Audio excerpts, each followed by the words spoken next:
우리나라 국가과학기술 R&D 뿌리를 키우는 곳이다 이렇게 말씀드리고 싶습니다. 과학기술 육성해야 된다는 절박함, 그래서 우리가 제도와 정책을 만들었다 이렇게 말씀드리고 싶습니다. 그런 인식이 있었기 때문에 어떻게 보면 지금의 대한민국의 과학기술이 있지 않았을까.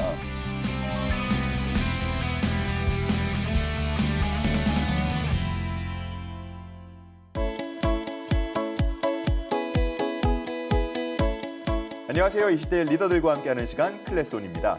저희가 지난 시간에 우리나라 과학기술 50년사를 쭉 훑어보면서 자부심과 영광을 함께 나눴는데요. 하지만 아직 못다한 얘기가 많습니다.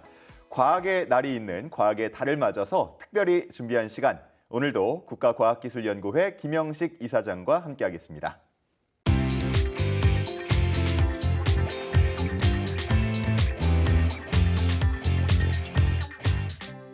이사장님, 저희가 과학기술이 미래의 성장을 이끈다 이런 얘기를 지금까지 계속 하지 않았습니까? 우리나라가 모든 분야에서 상승세면 너무나 좋겠는데 현실이 녹록지만은 않다라는 얘기가 주위에서 너무 많이 들려옵니다. 정말 외신들 보면 대한민국 경제가 무너진다 이런 자극적인 제목들을 써서 보도를 많이 하다 보니까 제로 성장까지 예견하는 경우가 있던데요. 우리가 체감하는 것보다 더 위기 상황인 겁니까? 피크 코리아는 말을 들어보신지 모르겠습니다. 피크 코리아요? 네, 일본 경제지 머니원에서 한국은 이제 끝났다. 이런 말을 2023년도에 얘기를 했었습니다. 예. 거기에 보면은 우리가 저성장, 인구 감소, 그리고 기술 분야로 굉장한 어떤 경쟁력 이런 부분들이 아마 주요 주장하는 내용이라 저는 생각을 합니다. 예. 저는 무엇보다도 우리나라가 급성장을 해왔었습니다. 그래서 지금 우리 국민들의 피로도는 많이 누적이 되었었고, 그렇지만은 한국은 정말 어려운 역경 속에서도 이렇게 성장해 왔습니다. 예.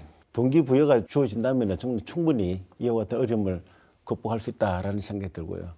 그러나 이제 함께 어떻게 극복할 것이냐는 부분은 저 혼자만 아닌 우리 정치권, 우리 국민들 모두 뜻을 모으는 그런 계기가 있기를 간절히 소망합니다. 예. 자, 그런데요. 특히나 우리 경제를 이끌었던 핵심 경제 산업들이 약간 위기다 이런 얘기들을 주위에서 좀 하나씩 하면서 요즘은 미국과 중국 지금 따지면은 양강이라고 그러고 G2라 그러고 그러잖아요. 네, 그렇습니다. 예.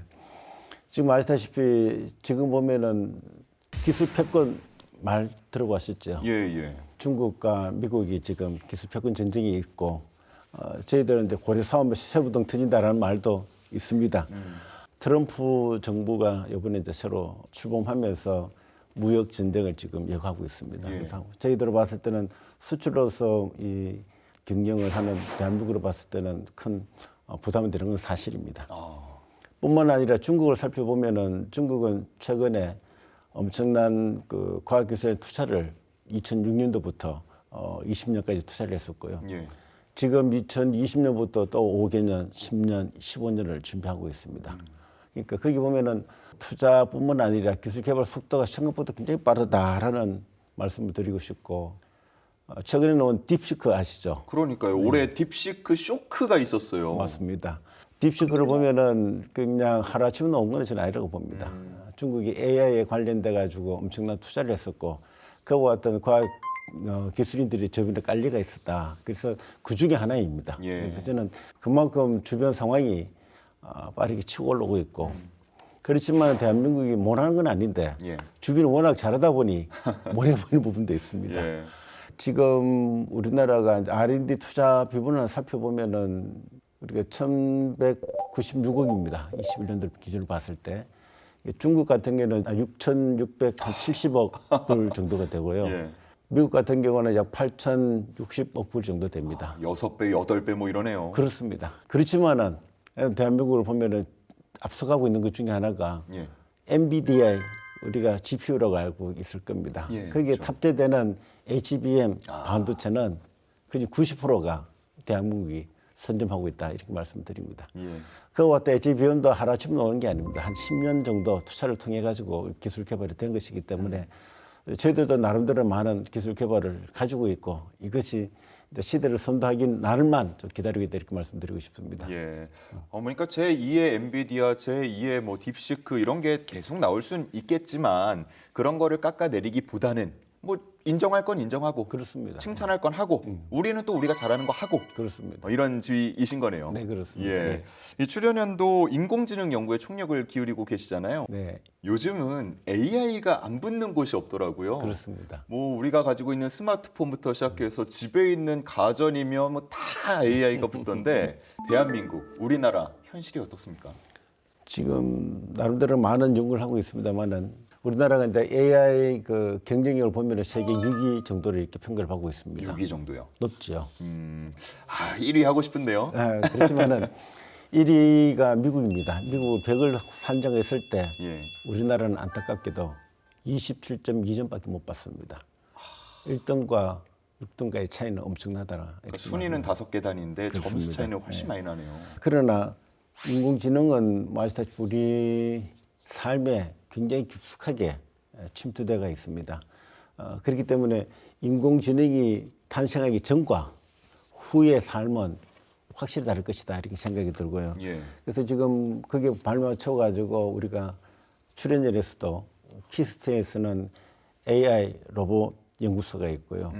그다음에 에트리에는 AI 컴퓨팅 연구소가 이게 출범해가 지금 하고 예. 있습니다. 예. 그리고 저희들이 이제 글로벌 탑 전략 연구단 사업이 있습니다. 거기에 보면은 우리 미래 먹거리를 만들기 위해 가지고 다양한 프로젝트들이 진행되고 있고요. 예. 그 중에서도 지금 아마 올해 심사를 하고 있습니다만은 휴머노이드라는 것이 결국 인공지능을 활용한 것이라 이렇게 볼 수 있습니다. 아마 대세는 그게 이제 어떻게 진행하느냐에 따라 가지고 새로운 산업이 발전할 것이라 저는 보고 있습니다. 예. 그래서 우리 휴머노이드라는 그 로봇이 어떻게 활용되는 부분은 우리가 인간과 아주 편안하게도 활용할 수 있겠습니다만은 안보적인 측면을 봤을 때는 또 무기화할 수도 있는 부분입니다. 그래서 예, 예. 이런 부분들은 우리가 국가가 주도적으로 수행을 해야 될 프로젝트다 이런 생각을 들고요.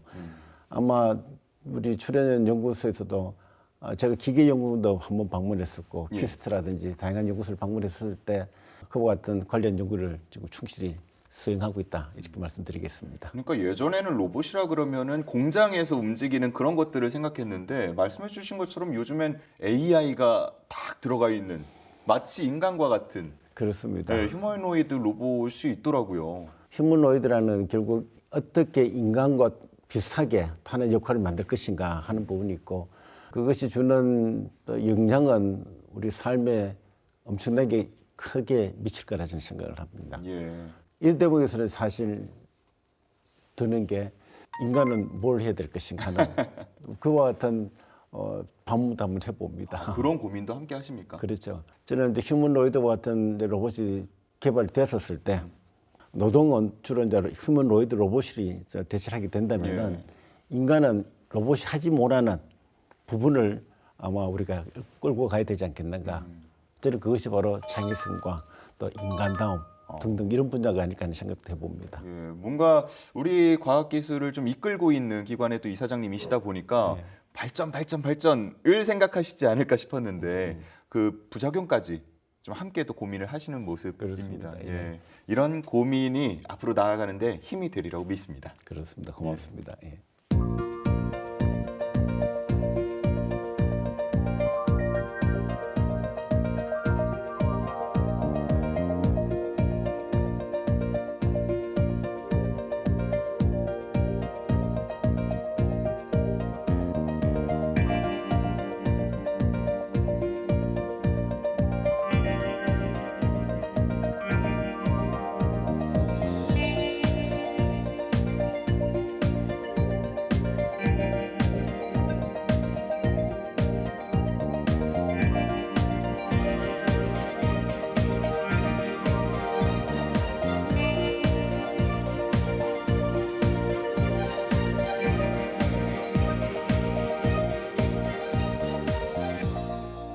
그런데요, 네이처에서 한국의 과학기술에 대해서 좀 지적한 부분이 최근에 있었던 것 같은데 요약하면 그거였던 것 같아요. 뭐 명성, 그래 잘했고 잘해왔고 잘할 것 같은데 문제는 이 투자 대비 뭔가 성과가 안 나온다? 이런 지적이었던 것 같거든요. 보셨습니까? 예, 뼈아픈 지적이죠. 사실은 초창기에는 정말 출연진이 할 역할이 굉장히 많았습니다. 예. 아시다시피 기업들이 그 R&D 기능이 별로 없었기 때문에 출연진에서 하는 연구 결과가 기업들과 함께 맞물려 가지고 상용화되면서 엄청난 실효 효과를 냈었는데 지금은 사실은 어떤 면을 보면은 기업이 최첨단을 달리고 있습니다. R&D 투자 비용을 보더라도 기업이 76% 정도를 달하고 있고요. 예. 국가가 한 24% 정도를 좀 하고 있습니다만은 그와 같은 비율을 보더라도 기업이 많은 R&D 수행을 하는 이 역할에서 아마 우리 출연율에 대한 부정적인 시각이 있지 않았나 하는 생각이 듭니다. 그래서 지금 제가 주장하고 있는 것 중에 하나가 이제 R&D 완결성을 주장하고 있습니다. R&D의 완결성이요? 그렇습니다. 예, 그게 뭐죠? 그게 이제 예전에는 연구를 하고 그다음 연구 결과가 기업이 상용을 했었습니다만은 지금은 이제 연구 결과와 기업의 상용화 부분을 함께 출발하자. 그래서 처음부터 끝까지 하는 완결형을 예. 주장하고 있습니다. 그러니까 시작 계획 단계에서부터 뭔가 좀 다르게 접근해 보자라는 말씀이신 거죠? 그렇습니다. 그래서 우리가 R&D 혁신, 그다음에 산업의 혁신, 이것이 둘이가 맞물려가 함께 돌아간다면은 훨씬 더 실효 효과를 낼 수 있다 이렇게 생각을 해봤습니다. 예. 어떤 구체적으로 목표를 잡고 처음부터 계획을 좀 세워야 될까요? 연구 결과와 논문으로 끝나는 것이 아니고 특허로서만 끝나는 것이 아니고 그것이 상용화되고 또 우리 삶의 어떤 발전에 역할을 할 수 있었을 때 그 연구가 제대로 된 연구라 이렇게 생각을 합니다. 예. 그래서 우리가 연구를 시작할 때 엔딩 포인트 끝 부분이 무엇인가 고민하고 예. 그다음 그거로부터 역으로 연구 주제를 찾아간다면은 그냥 좋지 않을까 하는 그와 같은 발로에서 시작을 했었습니다. 그러니까 뭔가 학문적인 거에서 그치지 않고 좀 더 나아가서 실제로 상용화되고 경제적으로 도움이 될 수 있는 것까지 목표를 잡고 시작하자. 네, 그렇습니다. 예. 어떻게 보면은 작은 차이처럼 느껴지기도 하는데 그게 실제로는 굉장히 큰 결과를 만들어낼 수 있다는 거죠. 그렇습니다. 우리가 이제 수요와 공급의 그 차이점이라고 얘기 보고 있습니다. 그래서 우리가 수요는 기술 수준과 우리가 공급적 기술 수준이 차이가 난다면은 그것을 쉽게 상용화 될 수가 없습니다. 그래서 우리가 처음부터 수요와 공급을 어떻게 매치를 시킬 것인가 하는 부분이 주된 핵심 포인트고요. 예. 그렇게 갈 수 있도록 우리가 NS 맵이라고 얘기를 합니다만은 NS 맵이요? 네, 그래서 뭡니까? 우리가 N은 이제 니즈 수요고요, S는 스플라이 공급입니다. M은 매치메이커고요. 매치메이킹, P는 플랫폼이라고 얘기를 합니다.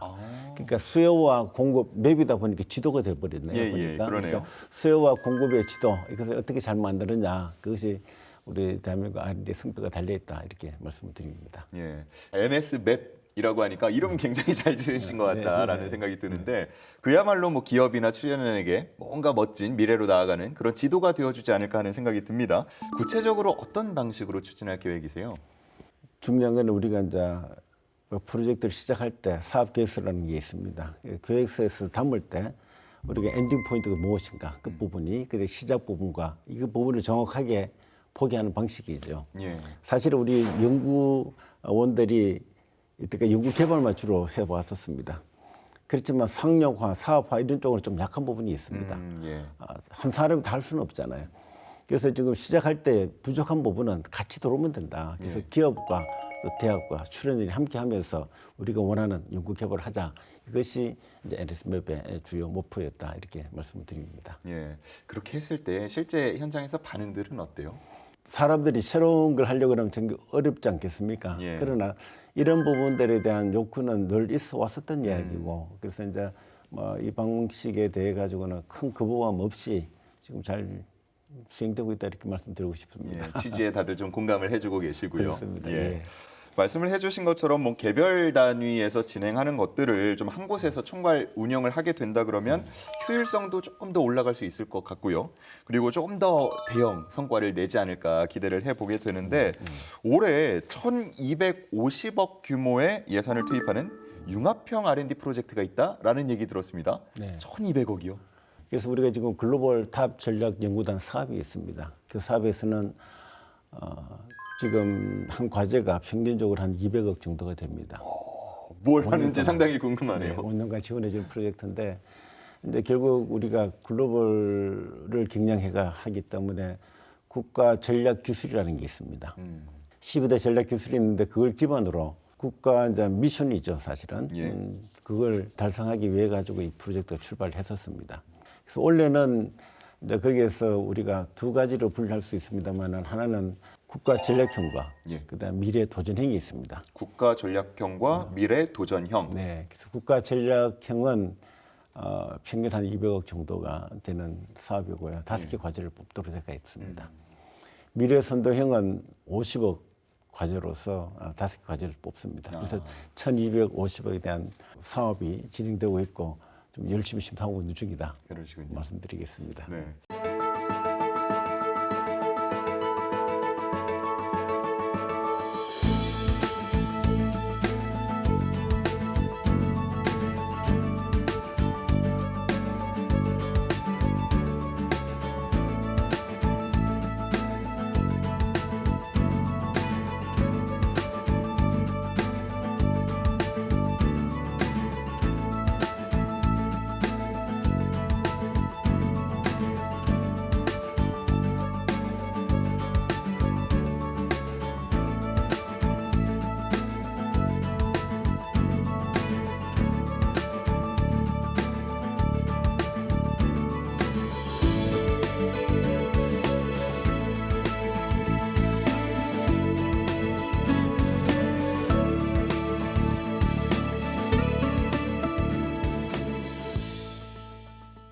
야, 근데 그런 대형 프로젝트를 진행하려 그러면 아무래도 인재 확보도 굉장히 중요할 것 같은데요.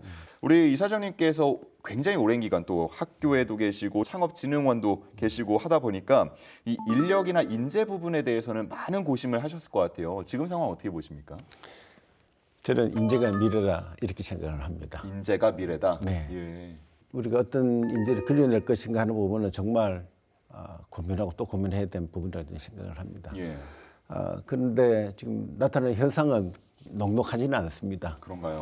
스위스 로잔에 있는 국제경영개발원의 보고에 의하면은 한국의 두뇌 유출 지수라고 얘기를 합니다. 두뇌 유출 지수요? 네, 2021년에는 24위에서 23년도에는 36위로 추락을 하였고요. 추락 뒤로 쳐졌네요. 네, 그렇습니다.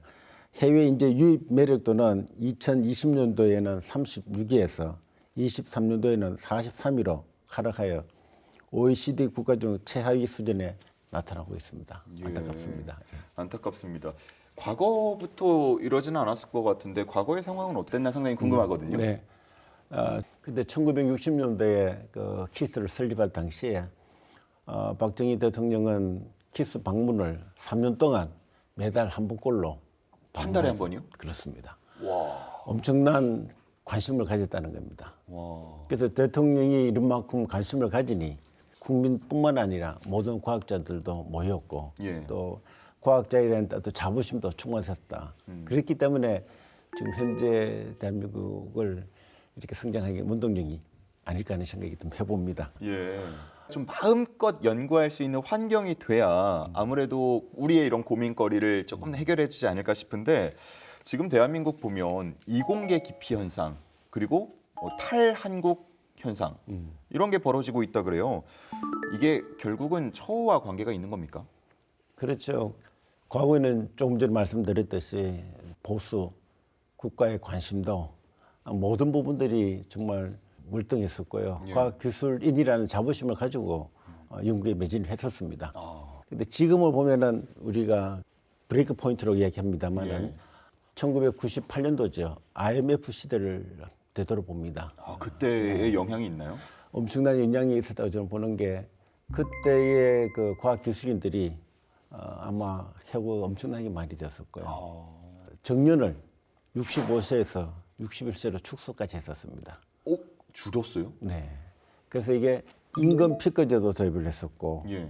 또 뿐만 아니라 과학에 대한 어떤 처우 이런 부분들이 이제 주는 과정에 많은 연구원들이 자존심도 좀 상하기도 하고 또 직업에 대한 불안정성 이런 것들이 영향을 미쳤기 때문에 우선 인재가 이렇게 탈출하지 않았나 이 생각이 듭니다. 아. 그때의 그 임금 우리나라를 봤을 때는 많이 줬었지만은 글로벌로 보면은 큰 임금은 아니었거든요. 예. 그렇지만 지금은 이제 실질적으로 어떤 성과에 대한 보상을 할 수 있는 그런 환경이 만들어지는 것이 우리가 해야 할 일이 아닌가 하는 생각이 듭니다. 최근에 듣기로는 출연연 우수인재 확보를 위해서 정년 제한도 없고 연봉 제한도 없는 그런 제도가 도입됐다고요? 네, 그렇습니다. 그 제도가 국가특임연구원 제도입니다. 진짜 있군요. 그렇습니다. 예. 예. 아마 우리 국민들한테 주는 시그널이라고 볼 수 있습니다만은 국가가 이제 우수한 과학기술인들을 영입하겠다. 예. 그래서 우리가 영입할 수 있는 제도적으로 장치가 마련됐었고요. 그래서 3월 28일입니다. 우리 이사회에서 제1호 특임연구원을 임명을 승인을 했었습니다. 1호 영입이 된 건가요? 그렇습니다. 혹시 예. 누군지 밝혀주실 수도 있나요? 네, LG 엔솔 사장을 영입하셨고요. 에너지 솔루션. 네, 그렇습니다. 국내 최초 리튬 이온 전지 원천 기술 개발도 하고 상용화에 성공을 했었습니다. 대단한 분이라고 좀 보고 있습니다. 예. 이분은 뭐 연구 개발부터 경영까지 모든 것을 총괄했기 때문에 우리 출연연에서 부족한 부분, 기업에서 경험한 부분을 이것을 융합하는 데 굉장히 큰 역할을 하리라 이렇게 판단을 했었고요. 예. 그래서 우리가 지금 2차 전지를 개발하고 있는데 고체화하는 부분들이 아직은 조금 위협합니다. 그래서 그걸 지금 지휘하고 있다 이렇게 말씀을 드리겠습니다. 야, 지금 이런 1호 영입처럼 앞으로 또 2호, 3호 계속 늘어나는 거 아니에요? 그렇습니다. 예. 예, 그만큼 우리 과학기술 발전에 더 도움이 되지 않을까. 저는 이제 우수한 성과를 낸다 그러면 굉장히 좋은 게 뭔가 하면은요. 이 성과의 과실을 연구원과 그다음에 출연인이 가져가게 됩니다. 그렇게 되면은 이제 외부에서 봤을 때 과학자들이 성과가 좋으니까 보수도 많이 받게 되고 예. 또 국가 발전 기여를 하게 되니까 자동적으로 자부심도 가지게 되고 아마 그래서 우리가 성과를 내는 부분은 무엇보다 중요한 시기에 도래를 했었다 이렇게 말씀드리겠습니다. 뭔가 이렇게 상용화된 기술을 보면 과학자분들께서도 자식같이 느껴질 것 같아요. 그렇죠. 저거 내가 한 거야. 그러니까요. 이렇게 예. 말씀할 수 있지 않겠나 생각이 듭니다. 아마 뭐 보시는 분들도 그렇고 많은 국민께서 저랑 똑같은 생각을 하시는지 모르겠는데 우리 과학자들이 돈을 좀 잘 벌었으면 좋겠어요. 그렇습니다. 자기가 갖고 있는 기술 개발이 상용화되고 또 돈을 벌 수 있는 기회가 된다면은 우선 인재가 자동 과학기술계로 많이 흡수할 수 있지 않을까 하는 생각이 듭니다. 예. 그것이 저는 대한민국 미래 발전의 핵심 동력이라 생각을 합니다. 아마 그동안의 발전을 보면서 기대도 굉장히 많이 하셨겠지만 실제로 약간의 불안함을 갖고 있는 국민분들도 계셨을 것 같은데 그렇습니다. 오늘 말씀을 들으니까요. 든든함이 생깁니다. 출연이 처음 생겼을 때와 지금 상황을 보면은 많은 시대 변화가 있었고 지금 시대 변화에서 출연연이 뭘 할 것인가 하는 부분에서 고민을 참 했었습니다. 패러다임이 시프트 돼가지고 출연연 중심으로 또 출연연이 할 역할을 굉장히 많은 시기에 도래를 했다라는 말씀을 드리고 결국 그 미래를 이끌어가는 핵심은 출연연구원에 있는 여러분이라 저는 생각을 합니다. 여러분이 기가 살고 또 자부심을 느끼고 또 경제적으로 풍족할 수 있도록 연구 환경 개선하는데도 최선을 다하겠다는 말씀을 드립니다. 무엇보다 우리가 R&D를 했었을 때 연구자뿐만 아니라 연구원도 함께 동방성장할 수 있는 시스템을 만들었을 때 우선 인재가 우리 출연에 들어올 수 있다고 생각을 합니다. 그와 같은 환경을 만들고 지속적으로 발전 가능할 수 있도록 제가 시스템을 만들어 보겠습니다. 많이 성원해 주십시오. 감사합니다.